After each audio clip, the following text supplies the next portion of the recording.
right now at 6. I'm still taking it all in a little bit, getting traded in the middle of the season. It's definitely a fast turnaround. A pivotal in-season trade. Amari Cooper is now a Buffalo Bill.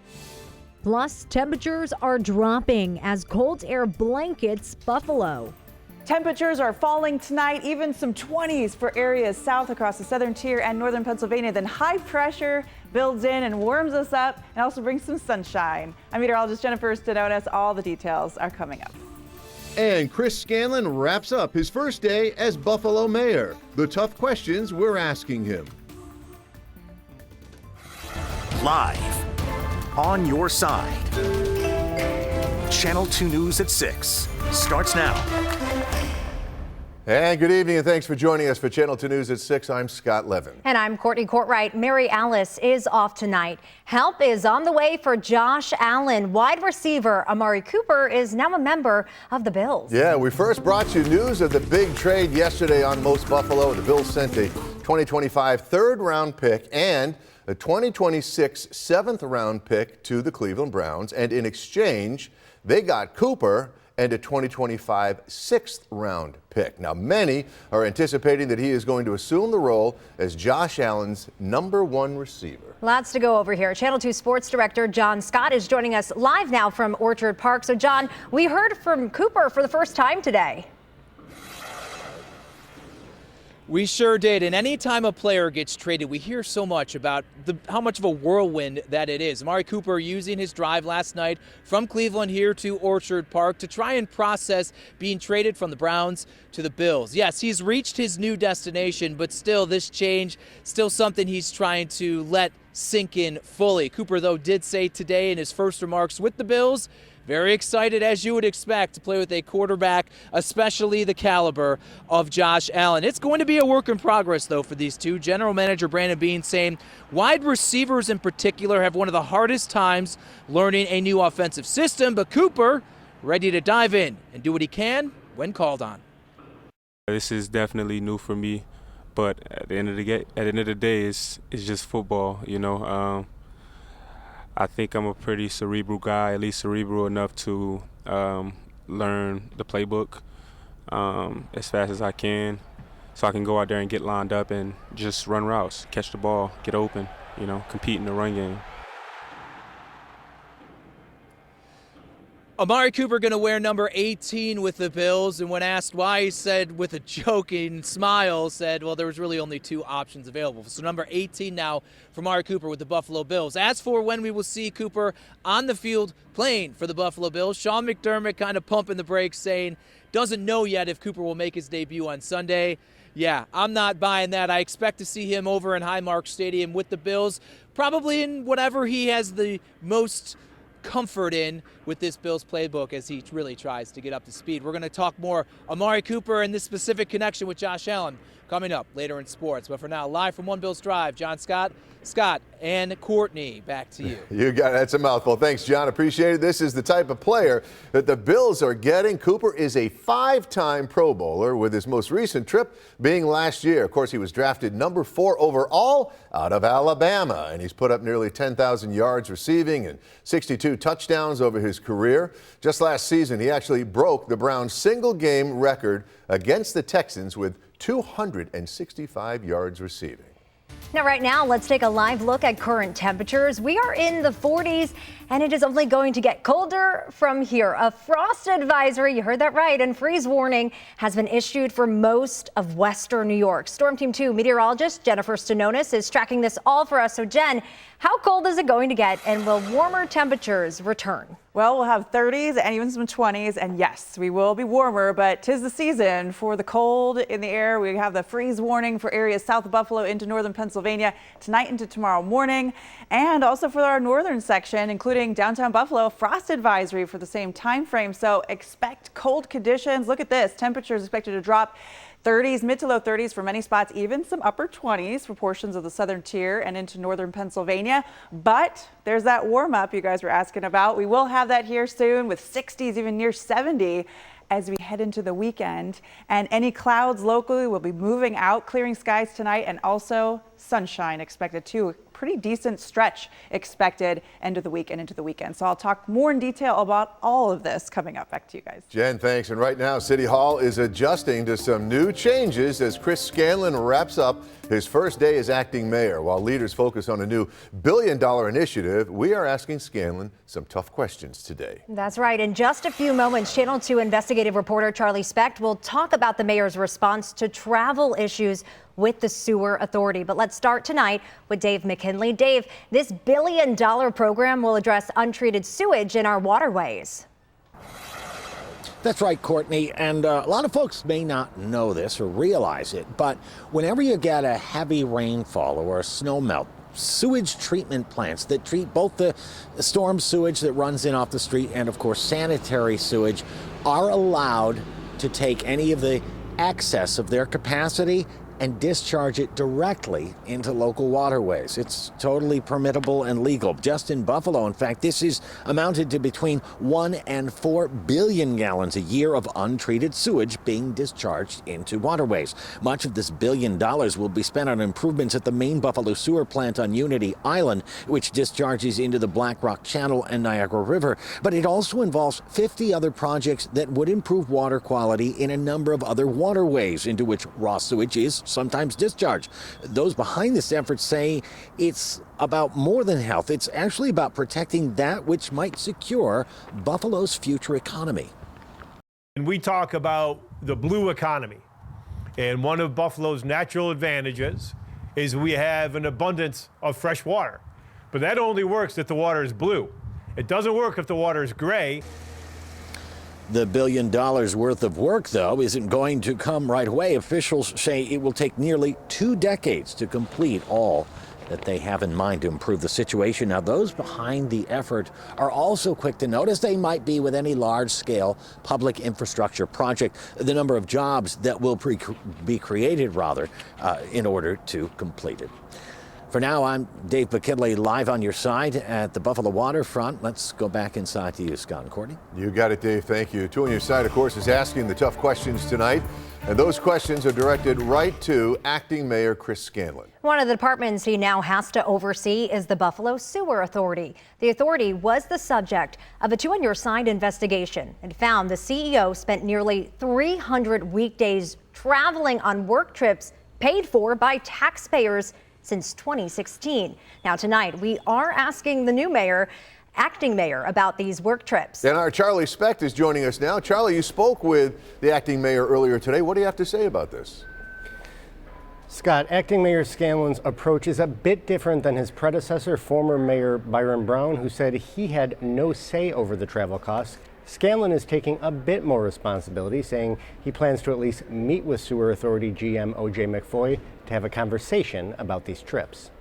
Buffalo Sewer Authority Board Chair Herb Bellamy Jr. and GM O.J. McFoy showered incoming Mayor Chris Scanlon with flattery on Wednesday. And at this time, for the first time ever that I've ever had the pleasure of introducing our great mayor, Christopher Scanlon. Mayor Scanlon.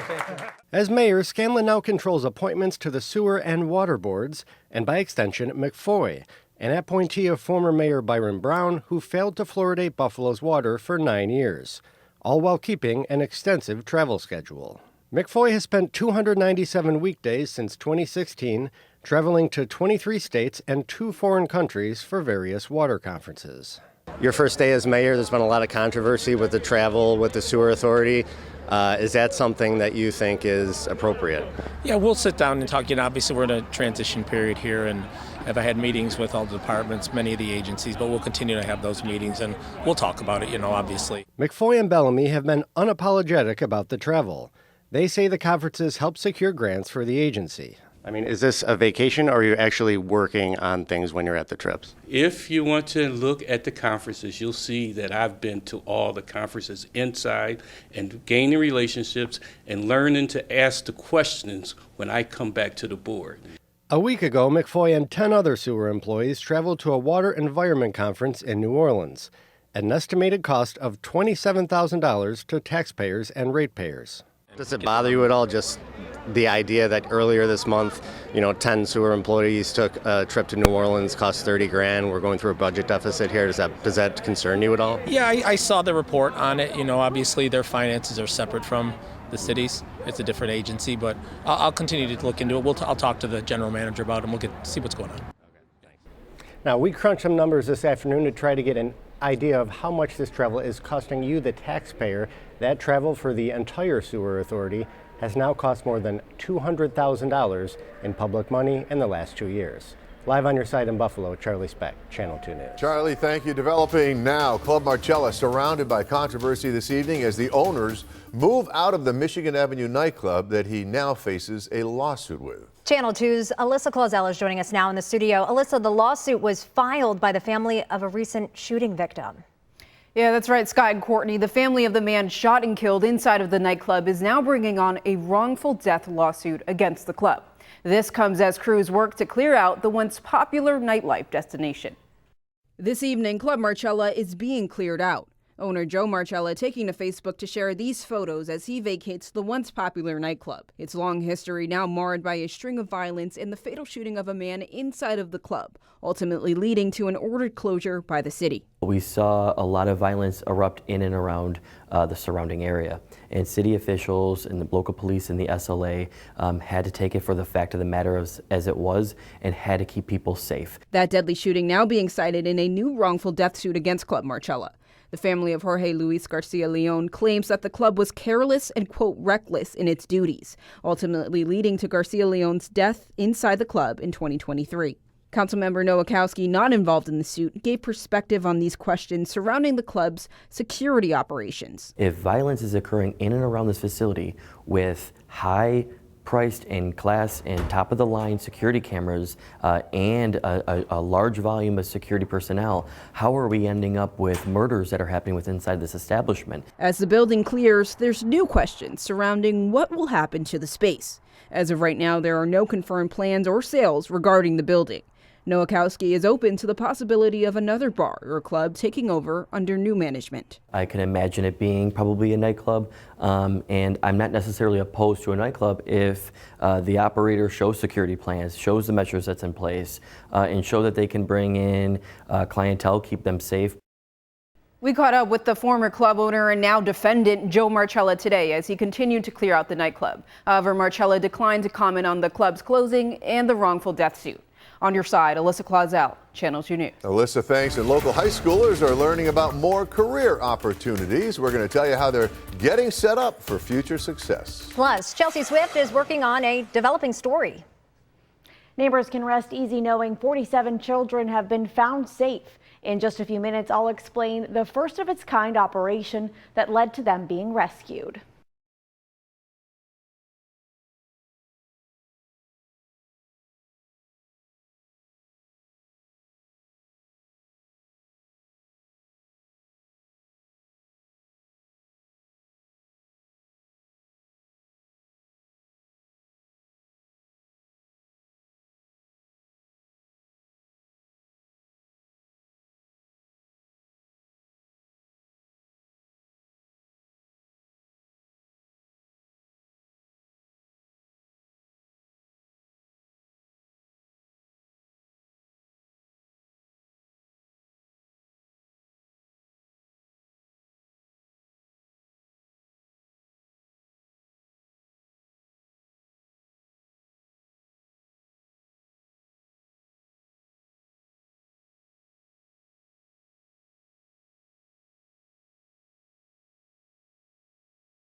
Developing now, an 11-year-old boy is still recovering after a shooting in the city of Olean. Police say that they responded to Seneca Avenue and found the child with a gunshot wound to the leg. He was taken to the hospital for treatment. The Olean Police Department posted this video, take a look at it, of a truck to their Facebook page. Officers believe this truck may, I repeat, may have been involved. If you happen to know the owner of this truck, please call police immediately. Also developing tonight, 47 children who were reported missing in Erie County have been found safe. Yeah, and it's all thanks to New York's first ever missing child rescue operation. Channel 2's Chelsea Swift is joining us tonight in studio. And Chelsea, how were they actually able to find this many children?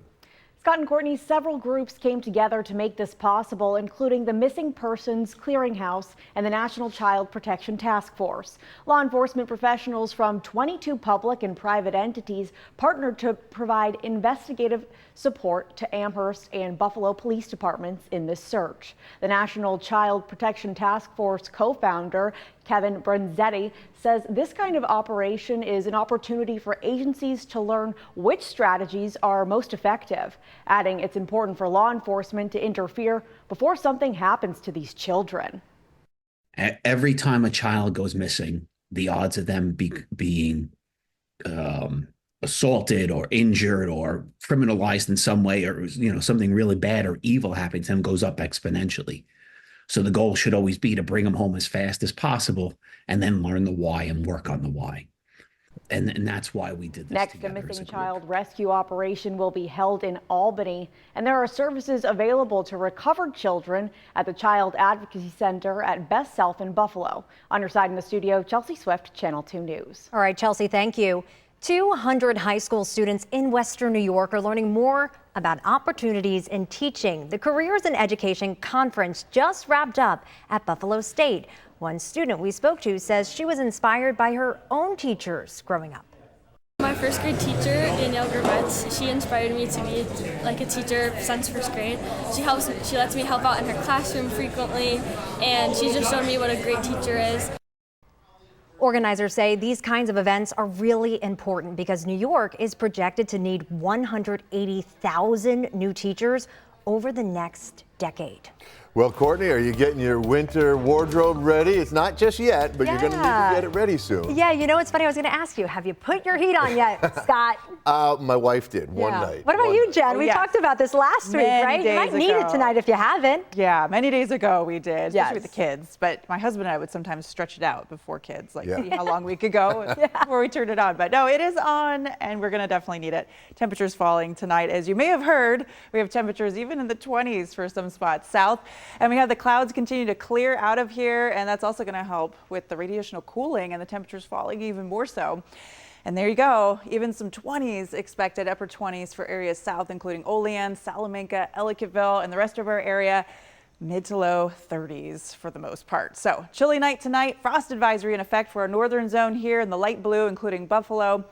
8 p.m. tonight until 10 a.m. tomorrow morning, and then highlighted in the darker blue areas south and into northern Pennsylvania, temperatures falling even more. That's where we have a freeze warning in effect for tonight into tomorrow morning. So cold night tonight, but the good news is after these clearing skies tonight, sunshine tomorrow, and temperatures will be increasing for the afternoon, at least close to average, and then we are above average with sunshine on Friday. So greatly improving with our forecast, and even look at this, the rain chances over the next 7 days. So it was just today, and then we are dry, nothing for the next week, even to the first half of next week. And with that, temperatures increasing as well. So we are in the 50s tomorrow, 60s for Friday and Saturday. And then, I mean, we're even talking about right around 70 degrees for those highs, well above average for Sunday and into Monday. And we're going to get some sunshine with that too, with the warming trend right on into the weekend. So enjoy. Tonight, though, maybe you like the chill. We have temperatures lows in the 30s, even some of those 20s south, and some frost. Chilly start tomorrow morning, and then temperatures on the increase nicely in the 50s with the sunshine. Always feels nice. And then we have mainly clear skies and that super full moon tomorrow night. So nice viewing for that. And Friday, mostly sunny, milder highs. We'll continue to have the increasing trend in the mid 60s, and even over the weekend, mid to upper 60s, if not right around 70 degrees with the sunshine as well. So warmer air mass in place. Note, beautiful for that Bills home game Sunday afternoon. Wow. looking very good. 7-day forecast. So we're going to continue to have, you can see that nice stretch. Just have to get through that chill tonight into the first part of tomorrow. Highs, though, will at least approach and near average, mid to even some upper 50s. We'll still be cool at night, notice, for the next several nights, but at least those daytime highs will be increasing under the full sunshine. So 60s for Friday, even into Saturday, and then we're bumping up near to right around 70, even low 70s potentially Sunday, Monday, and Tuesday. We'll see if we even get that pretty much for the first half of next week. Wow. And then we'll watch a system coming in for mid to later next week. So then we'll have a change in our weather pattern once again. So surely enjoy it while we have it. That's the latest on the forecast. And we have sports now coming up with Lindsay Moppert. Hey there, Lindsay. Hey, Jen. The Bills' newest addition and receiving weapon for Josh Allen has been in Orchard Park all day today. Sports director John Scott joins us live from One Bills Drive with more on Amari Cooper's arrival in Buffalo. Coming up next in sports.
This is the Two on Your Side Hearing Evaluation Services of Buffalo Sports Desk. The Bills' newest receiver, Amari Cooper, spent his day yesterday driving from Cleveland to Buffalo, making it here in time to take part in meetings with the Bills staff ahead of the team walkthrough today in Orchard Park. And that, of course, is where we find Channel 2 Sports Director John Scott tonight with more on Cooper's arrival in Buffalo. And John, I'm sure there was a lot of excitement around the building today. Certainly was, but Sean McDermott wanting to kind of temper expectations, manage things, and kind of set the bar a little low for Cooper, out the gate at least. And General Manager Brandon Beane even chiming in saying wide receiver in particular, maybe one of the hardest positions for a player to join a team midseason and try to get up to speed quickly. I hear it, that's all fine and well. But even Josh Allen admitting, Lindsay, that he gets a boost of energy from this Amari Cooper trade. Cooper, a Pro Bowl caliber receiver, one that instantly is the top talent of this Bills wide receiver group. Sure, I'll agree, this will be a work in progress before Cooper's fully acclimated into the offense, but we already know what Allen can do with good weapons. Cooper also knowing the type of quarterback who will now be throwing him the ball. It's phenomenal every time I turn on the television and watch him play. You know, he plays with a lot of grit, a lot of hustle.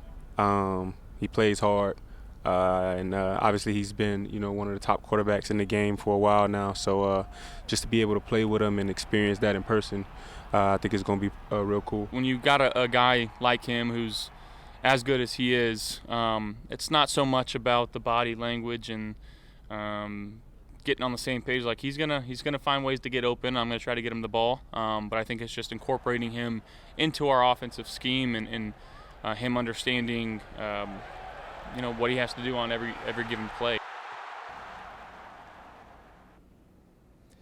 We expect to see Cooper in a Bills uniform for the first time during Thursday's practice. Lindsay, as you can imagine, a whole lot more reaction from not only Cooper but the rest of the team and organization during his first day here in Orchard Park. I'll have that for you coming up at 11 o'clock. But for now, live from One Bills Drive, John Scott, Lindsay, back to you.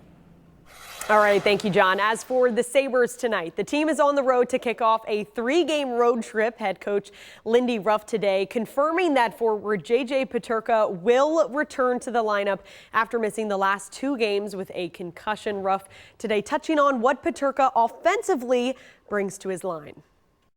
I mean, JJ is a gifted goal scorer, obviously, and I thought that line had, you know, good chemistry while we were using him.